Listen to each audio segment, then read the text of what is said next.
Yeah, g'day YouTubers, Spannerman again here with another video. Hope you enjoy the video today. Please subscribe to the channel. Any comments, thumbs up. Thanks for watching. Bye for now.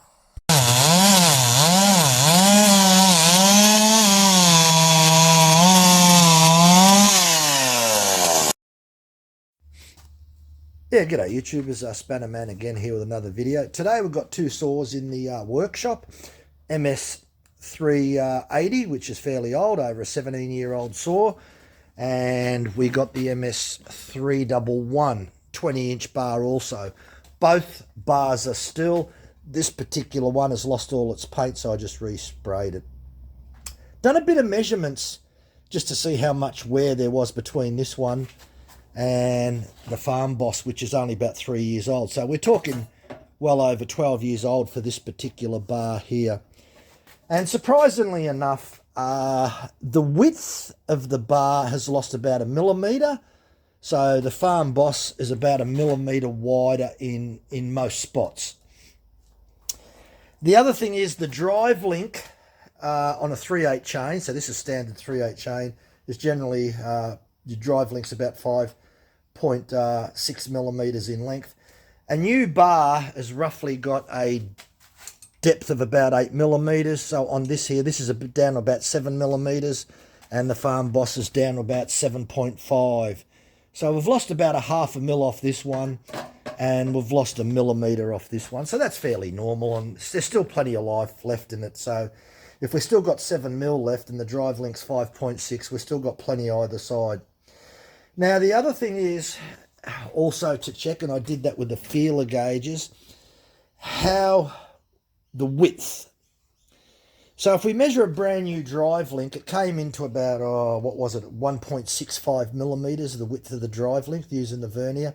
And when we put the feeler gauges in here, as you can see, it's quite tight in there. It came to about 1.8 millimetres. So look, it can vary between 1.75, 1.76. It sort of bounces over the place because it's not a precision piece of equipment. They're pressed together and welded, so they're 3-piece laminated bars, so your tolerances aren't perfect. So it's not a huge amount of play in there. I mean, if you go, say, from round 165 to 1.8, so it's 0.15 of a millimetre tolerance. That's okay, that's fine. Not a huge deal of difference between the old bar. So the old bar and the new bar are pretty much the same when it comes to the feeler gauges. Pretty much the same, so pretty happy with that. Not a lot of wear. It is critical that you do your bar maintenance, because if one side of the bar wears down or it's not dead flat, you can find out that you can be cutting crooked. And yeah, so you don't want to be doing that. Now, let's talk about checking your bar and doing some maintenance. One thing that's good to have is a little square like this, so that you can put it on your bar, hold your bar, and hold it and have a look and make sure that it's nice and square and there's no one side's not lower than the other side, so you can check both sides like that. So it's good to have a little tiny square like that used to check that. So have a visual inspection of the bar and look at the bar and say, oh yeah, we'll do a bit of maintenance on that. Now, you can use a file like this. I don't prefer to use a file. I like to use these bar dressers like this because they're held at 90 degrees. Now, what you should do is not just run that straight over the bar. It's a great idea that you get yourself a blue texter and you mark the bar. Make sure you clean all the oil and rubbish off it first. Otherwise, the texter won't go on very good. You could use Persian blue. You could use black. You could use whatever colour you wanted, but blue works quite well. So once you've put that on, and believe me, these files on these bar dressers don't last that long. These bars are actually quite hard. And then it's just a matter of running this along and you'll feel it bite in and you'll see the little filings come off. You might need about 10 shots, and if you actually have a look, you can see where the blue is starting to come off along here, and you can see it coming off here. So it's just a matter of persisting. You can turn it around and come back the other way. So I tend to like to do them about half a strokes one side and then come back the other way.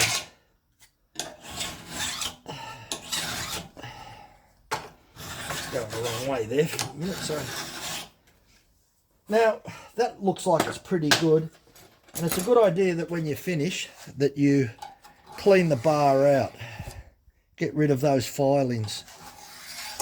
I've got an air compressor there, so I'll use that after anyway, but if you don't have an air compressor, at least don't pull it in that direction, even if you put it into the nose, and try and get any of the filings out, because the last thing you want is those filings inside the nose area. So you do that both sides, have a visual inspection, and again you'll put the square on and you'll run it along like that, and it should be nice and square. Now the nose can be, and I have seen them damaged. You can't put a normal file in there because of the gap there. I do have a diamond file, and normally we don't use diamond on metal. We use it on tungsten carbide, but in this case I'll make an exception. So that's a little diamond file, and it's just a matter of running that over. Look, you could use a smaller file if you want, but I get these pretty cheap, so I don't care if they don't last. And it's just a matter of cleaning that up. And you'll find out that I've got a pretty good, I don't know whether you can see that there, but that's a pretty good edge on there. That's fairly good. So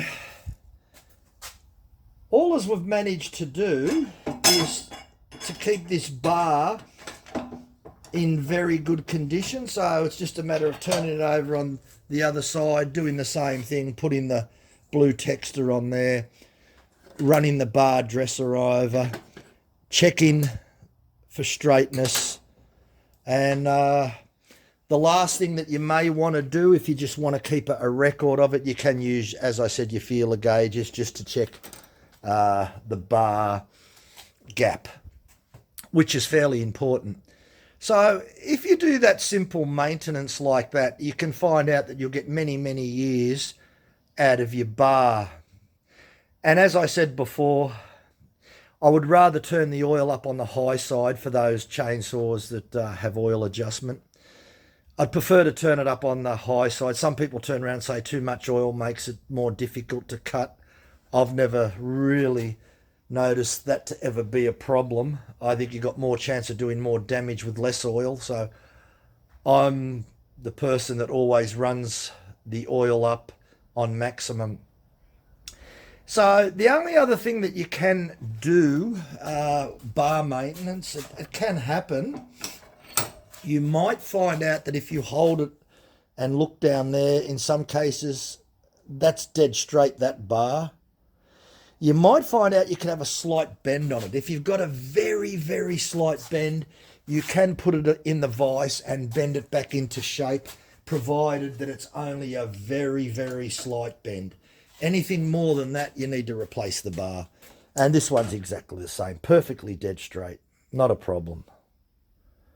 So that's pretty much all you need to do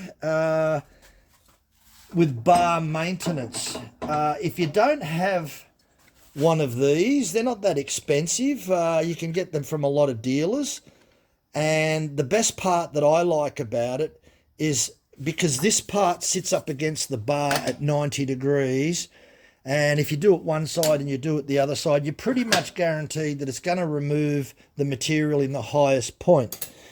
When you use a flat file like this, you probably, you you are prone to errors that you could be filing one side more than the other side. So probably the best way I find is hold it not that way, hold it running the same direction as the bar, and I put one hand either side and proceed to do it that way, and sometimes just file the edge.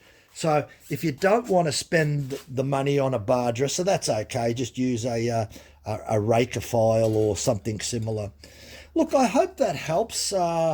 It's just a bit of bar maintenance. It's something that you should be doing, and you probably find once a year is more than enough. So normally at the end of the firewood cutting season, when I'm doing maintenance on all my saws, which is pulling the clutch cover off and putting a bit of grease on the needle roller. So because I do that anyway and the bar's off, it only takes a couple of minutes to look at the bar and just run that over.